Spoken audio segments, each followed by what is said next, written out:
മുഖ്യമന്ത്രി സ്ഥാനത്ത് നിന്ന് പിണറായി വിജയൻ മാറണമെന്ന് CPI തിരുവനന്തപുരം ജില്ലാ എക്സിക്യൂട്ടീവിൽ ആവശ്യം. തമാശയല്ല, നീ കേട്ടതൊക്കെ സത്യമാണ്. മുഖ്യമന്ത്രി മാറാതെ തിരിച്ചുവരവ് എളുപ്പമല്ല. അത് പറയാനുള്ള ആർജവം CPI കാണിക്കണം. തോൽവിക്ക് പ്രധാന കാരണം മുഖ്യമന്ത്രിയുടെ ധാർഷ്ട്യമെന്നും യോഗത്തിൽ വിമർശനമുയർന്നു. എത്രയും പെട്ടെന്ന് നീ ഇവിടുന്ന് സ്ഥലം വിടണം. നിന്റെ വരവോടെ എന്റെ സമാധാനം ഒക്കെ പോയി. ഇപ്പൊ നമ്മൾ തമ്മിൽ ഒരു ടോക്കിംഗ് ടൈംസ് എങ്കിലും ഉണ്ട്. നാളെ അതും ഇല്ലാതായാലും.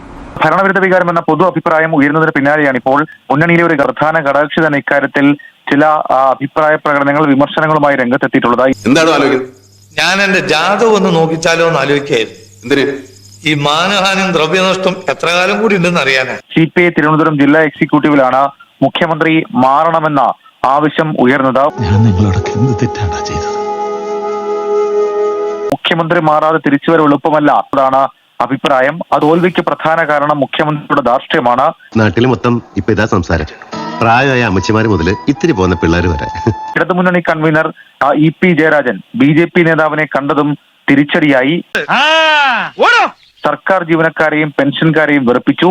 സപ്ലൈകോയിൽ സാധനങ്ങൾ ലഭിക്കാത്തതും പെൻഷൻ മുടങ്ങിയതും തിരിച്ചടിയായെന്നും അതൊന്നുമില്ലെങ്കിലും ദാരിദ്ര്യത്തിന് കുറവൊന്നുമില്ലല്ലോ. ഇതടക്കമുള്ള കാര്യങ്ങളിൽ സർക്കാരിന്റെ പ്രവർത്തനങ്ങളെ സംബന്ധിച്ച പൊതുവിലയിരുത്തൽ ജനങ്ങളുടെ മനസ്സിലേക്ക് വോട്ട് ചെയ്യാൻ സ്വാധീനിച്ചിട്ടുണ്ടാകാം എന്നുള്ളൊരു വിലയിരുത്തൽ കൂടി CPI ജില്ലാ എക്സിക്യൂട്ടീവിൽ ഉണ്ടായി. ചായ വേണ്ട, ലെഫ്റ്റ് പോട്ടെ, റൈറ്റ് റിവേഴ്സ് പോകുമ്പോ ആ കണി ഞാൻ ഒന്ന് കണ്ടേക്കട്ടാ. എന്തിന്? കഷ്ടകാലം ആരംഭിച്ചോന്ന് അറിയാലോ. നന്നായി.